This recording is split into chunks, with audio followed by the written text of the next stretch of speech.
Anthony is joining us too. Welcome, Anthony. We're just now getting started.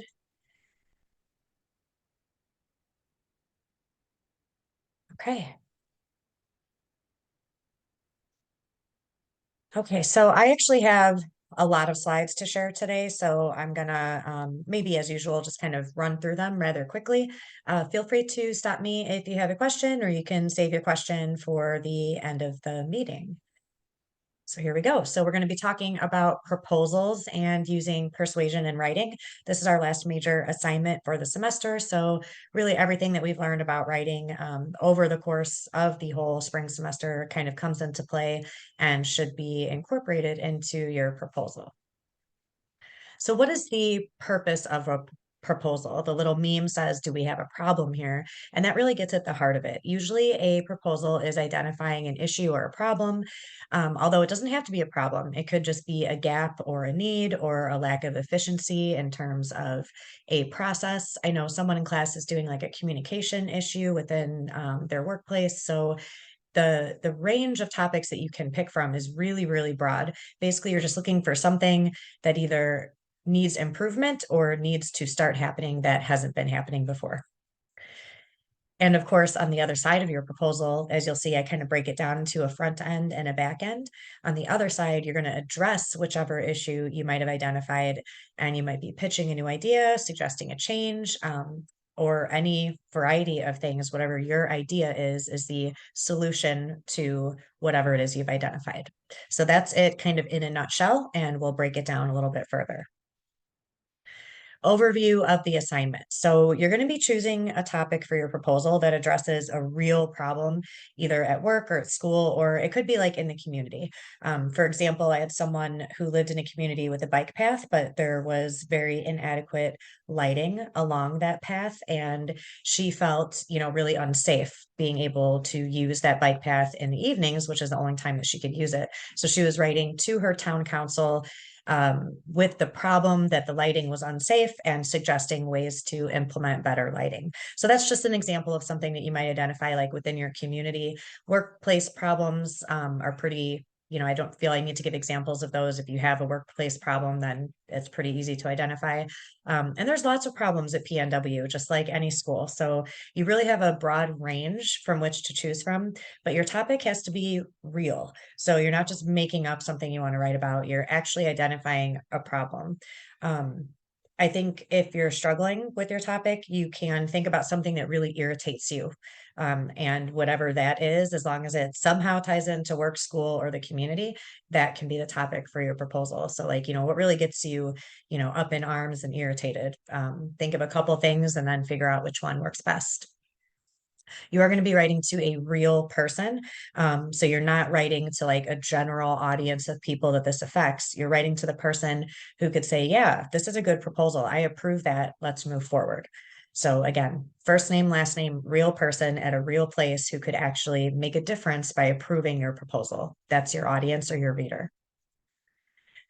Don't write to government officials, with the exception of like your town council. I guess like the mayor would be okay, but don't go any bigger than that. With the amount of time we have and how long this document is, you're not going to change the world. So this is meant to really get it a very specific local problem that you can adequately write about in the space and time that we have. And I already talked about this. You should know the first and last name of your reader. And it's great if you can look them up online or on LinkedIn and find out a little bit about their background. You might get some insight into how you could best convince them or persuade them to approve your proposal. And the most important part of your proposal is going to be the plan to fix whatever issue you've identified. So the solution shouldn't just be kind of one sentence where you're saying, so this is how we should fix it. You're going to start that way, but then you need to break that solution down into manageable steps that will make it easy for your reader to say, yeah, let's get moving on this. It really doesn't require a lot of work for me. All I have to do is say yes. And then all the plans or all the steps for the plan are already in place. So you want to make it easy for someone to say yes. And you do that by doing as much of the work ahead of time as you can. So this is what I meant when I said the front end and the back end. So with a proposal, it definitely is very broken up. On the front end, you're going to have the setup of your problem. So you want to establish your credibility, like who are you in relation to this problem? Why do you have enough credibility to be writing about it and suggesting a solution? Obviously, you're going to clearly identify what the problem is and provide any necessary background. The level of background that you need to provide depends on your unique topic. For some of you, you'll have to really do some work and giving details about the background and why the problem is a problem, and B, important.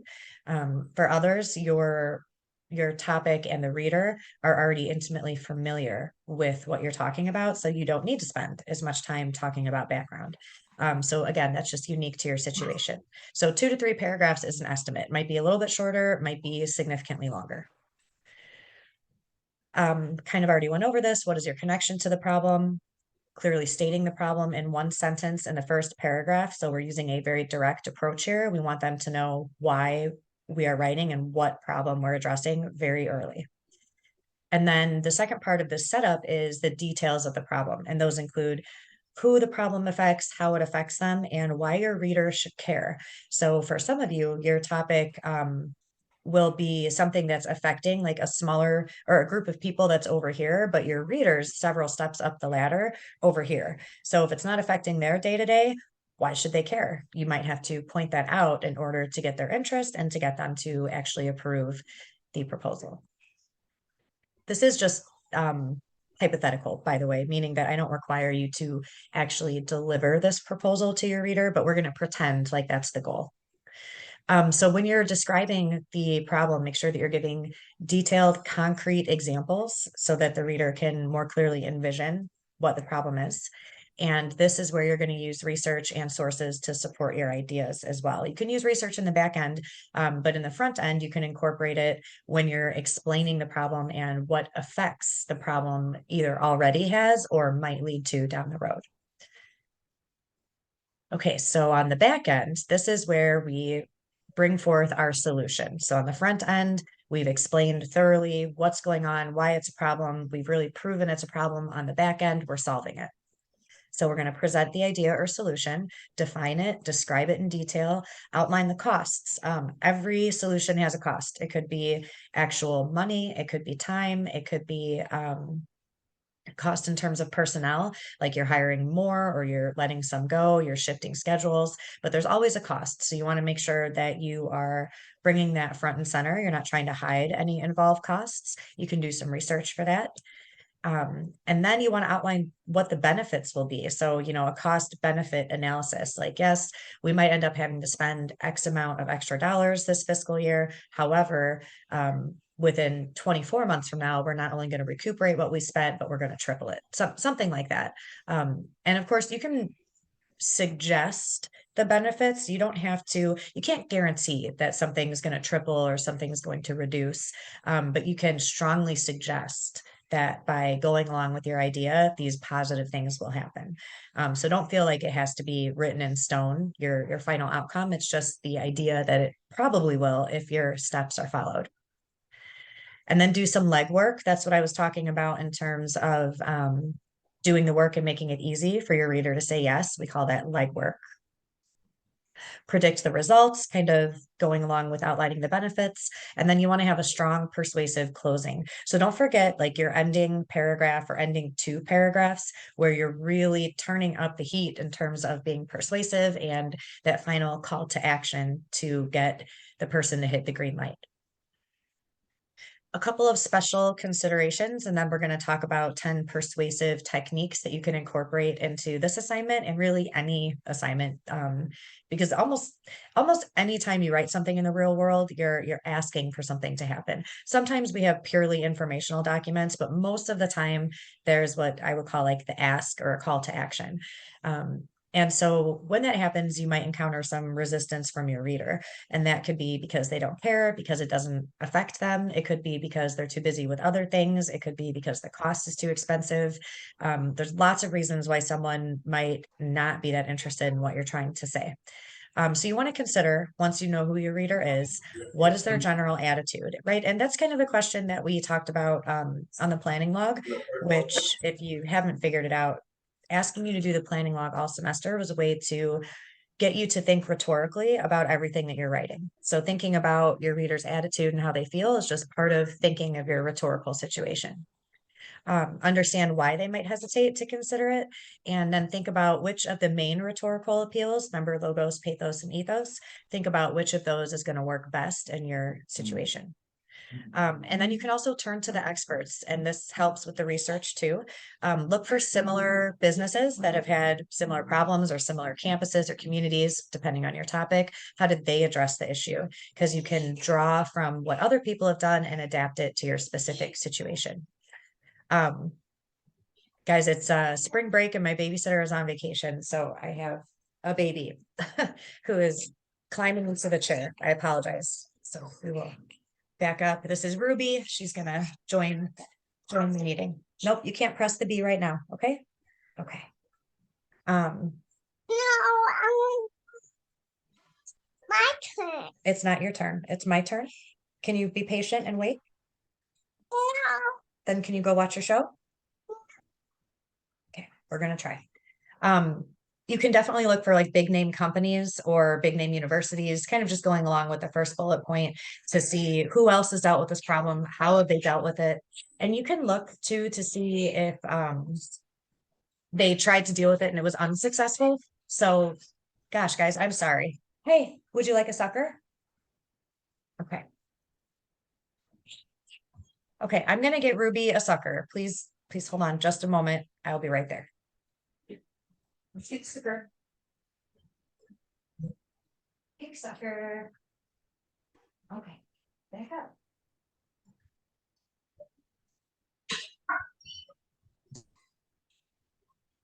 Sucker. Thank you.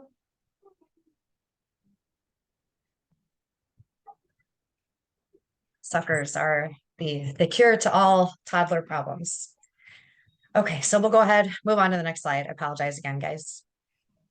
Some special considerations for formatting and your visuals, because you are required to include visuals in this assignment. So you want to have short paragraphs, and that's been a theme all semester. 6 lines is really good. It could be up to 8, but definitely never visually longer than 8 lines. So it's not 8 sentences, it's 8 visual lines as a max, and vary your paragraph length as well. Make sure that you're using headings, descriptive headings, not just problem solution. Like be creative, be interesting with your headings, subheadings if necessary. Avoid pages that have just straight text. You want to use bullet points. You want to include those visuals within the document itself, and make sure that you're naming all visuals. I will show you guys really quickly how to add a caption so that you can do that the right way, adding the caption and placing the visual. Then you also want to make sure for any visual that you're including that you are discussing it in the text. So you don't just drop in a visual for no reason. You're going to be like, as seen in the chart to the right, that whatever statistic is over here. So you kind of offer a little bit of explanation to any visual that you incorporate in your text. And then don't forget to include a call to action in your conclusion. I guess that's not formatting or visuals, but still very important. Your last several sentences should really push the reader doing something, making a phone call, reaching out to you, initiating funding, talking to another colleague about how to make it happen. Just make sure that you give them an actionable step to work on at the very, very end. Remember your audience too, in terms of how your relationship to them is going to affect like your tone and your word choice. So if this is a work problem that you've selected and you're pretty close with your boss, you've been there for a year or so, you might be a little less formal than if you're writing as a student to like the chancellor of academic affairs. So don't feel that this is a one size fits all and you have to be super formal, because that's not always the case depending on who you're writing to. Obviously, like we talked about, who your audience is also informs the level of detail that you need to include, the organization of ideas, and a level of persuasion needed. Okay, so now we will jump into these 10 persuasive writing techniques, and you could use all of them. You might just use one or two of them. But again, this isn't exclusive to this assignment. These are really good, sort of end of the semester-ish tips for you to really take from this class and then apply going forward. They will be helpful for you. So when it comes to persuasion, everybody is familiar with trying to persuade people. And that's because we start doing this when we're really, really young. So as small children, like kind of what Ruby just did to me, even without words, like if you give me a sucker now, I promise I'll leave you alone for a little bit. In the example on the screen, if I can eat this cookie now, then I promise I'll finish my dinner later. So we start to learn really early on in life how to negotiate and how to persuade and how to get what we want by offering someone else what they want and using different types of rhetorical appeals, even though we don't know we're doing that. We advance a little bit as we get older, become teenagers. We might, tell our parents, I really need like a Ford F-150 to keep me safe on the roads. We wouldn't want me to have like just a little beater car because what if I get in an accident? So we start to understand who our audience is. Okay, they're my parents, they care about me, they want me safe. So I'm going to appeal to their emotion. So we then grow even more as adults and we become experts at persuasion. Most of us, some of us aren't very good at it, but for the most part, we kind of really intuitively know how to influence someone to get what we want. So for instance, I deserve a raise because of I'm hidden a little bit because of my work ethic and successful project completion. So now we are tying in pathos, logos, and ethos all together to ask for something we want and giving a concrete example of why we deserve it. So bringing all of that together now as college students, working professionals, we're going to really need to refine and hone the way that we persuade people, so that we can increase the times that people say yes. So these are the 10 persuasive writing techniques. We won't stick on the screen very long because I have a slide for each one of them. So the first one is to be authoritative and establish credibility. I'm going to jump really quick to the slide. When I say be authoritative, I don't mean to be demanding or like over the top in terms of your authority. I mean to be assertive. So don't be this guy who is very aggressive. He's What's yelling, up? pointing. She started already? Yeah, she's rambling. Oh, Tennessee? I need to mute them. Somebody's not muted. So Mr. Kidding. okay, there we go. All right, so don't be this guy who's very assertive or aggressive. Instead, you want to be this guy who's actually really assertive. He's just a lot more pleasant looking, a little bit creepy maybe, but he's not in your face. He's not pointing or yelling at you, right? So be assertive on the right. Don't be aggressive on the left, no matter what you're asking for, what the reasons are. That's usually not a successful approach.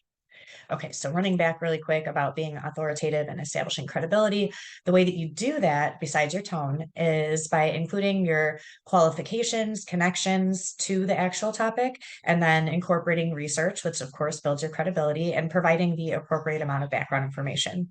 So talk about your relevant qualifications or connection, and make sure that your research is relevant and presented in a way that makes you look smarter, right? You're not supposed to make the research look better. The research should make you look better. Okay, so tip number 2, which is using rhetorical questions. So a lot of people know the phrase rhetorical question, but they don't know what a rhetorical question is. And when we ask a rhetorical question, the purpose is supposed to be to elicit a specific response or an action, not actually to get an answer. So if I say to my 13-year-old, hey, would you like to be grounded all weekend? I'm not actually looking for him to answer me. I'm looking to get him to stop doing something, right? Like if you don't stop hitting your brother, you're going to be grounded all weekend. Do you want to be grounded all weekend? And he'll say, no, I don't. And hopefully that gets the behavior, action, or response that I wanted to happen. And you can incorporate the same thing in a professional document. So would you like the company to make more money?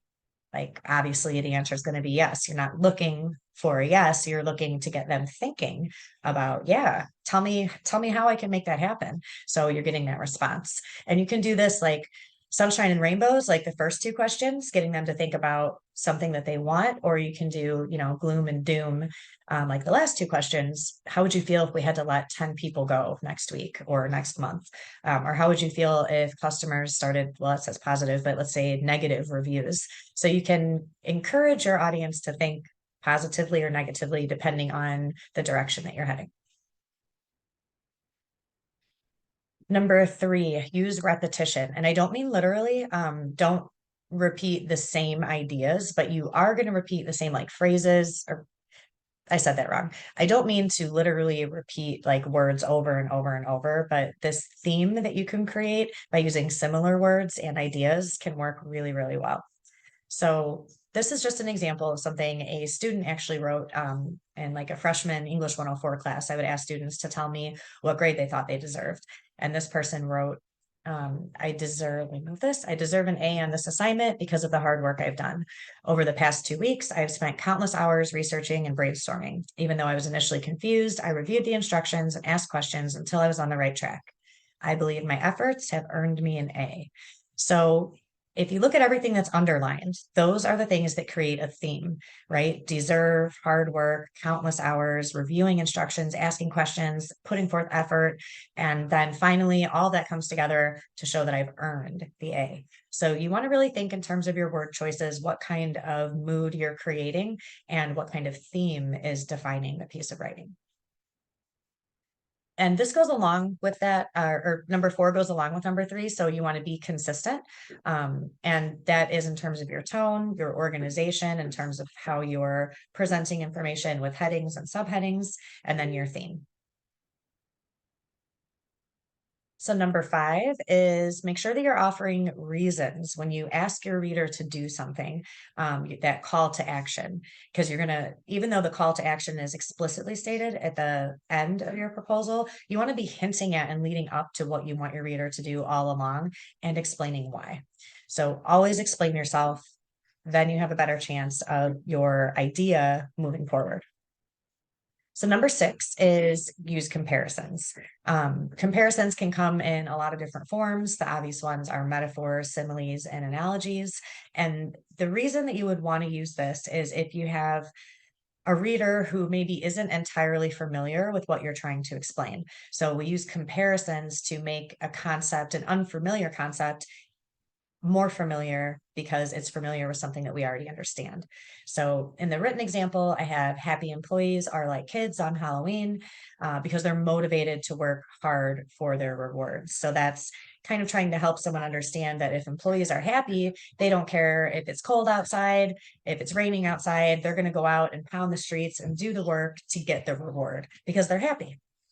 In the picture on the right, and this is a visual example of using a comparison.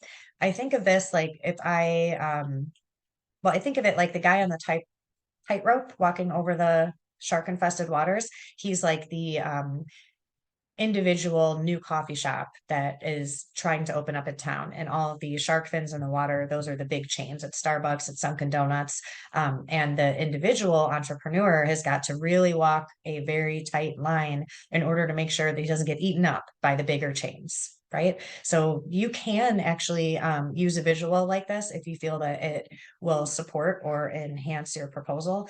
I know earlier I said you shouldn't just drop a visual in to be decorative, but if there's like an underlying rhetorical purpose, then you can definitely do that.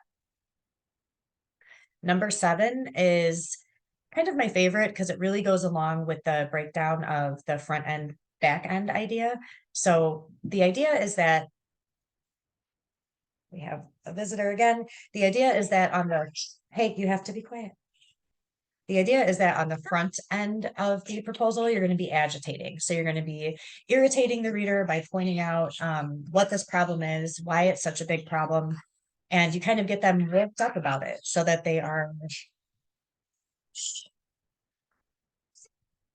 okay in a second, so that they are eager for that second, for the back half, right? So that they're eager for you to tell them how to solve this problem or how to reduce the issues. So again, first front end, you're kind of agitating, shaking things up, and then on the back end, you're solving it and bringing them the solution. It makes them like you, it makes them want to move forward. Number 8 is predict the results. So this is really, really effective. You don't want to leave the reader, like it's not up to them to think about what the results will be if they say yes. You want to put those ideas right in their head so that they are leaning toward the direction you want them to go in. And you can do this, the whole sunshine and rainbows or gloom and doom as well. Like if you follow my recommendations, something really good is going to happen. It should be concrete, not something really good is going to happen. If you follow my recommendations, concrete example. On the gloom and doom side, you could say if my recommendations are not taken into consideration, ABC will happen. So these are phrases that you can use like directly. You can just copy them and then build on them or just something similar. But I think it's helpful when I'm explaining this one if you can see what like the lead-in phrases are. Bless you. Okay, just a sec. So number 9 is actually just kind of a throwback to the beginning of the semester. Use these appeals, think through the appeals that are available to you. So logos, pathos, and ethos. And then number 10, and this is a final step, predicting your readers' questions and objections. After you've written your proposal, you feel like pretty happy with it.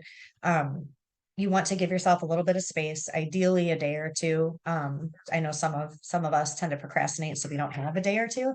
So at least a couple hours if possible.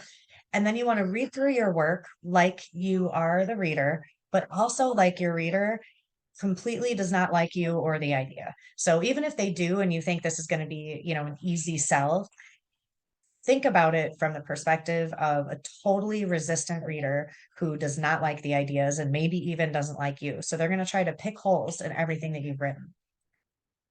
So you put on the reader's hat and you look for objections, any holes that you could poke, any areas that you haven't really thoroughly flushed out, anticipate those and answer those questions within the proposal before your reader even has a chance to use them as an objection.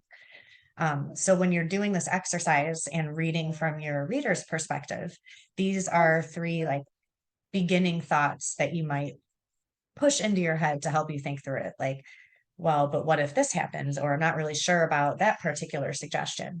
So thinking like the reader, trying to predict their objections, and then getting them solved within the proposal will help the proposal come to life. And last but not least, we have the assignment details.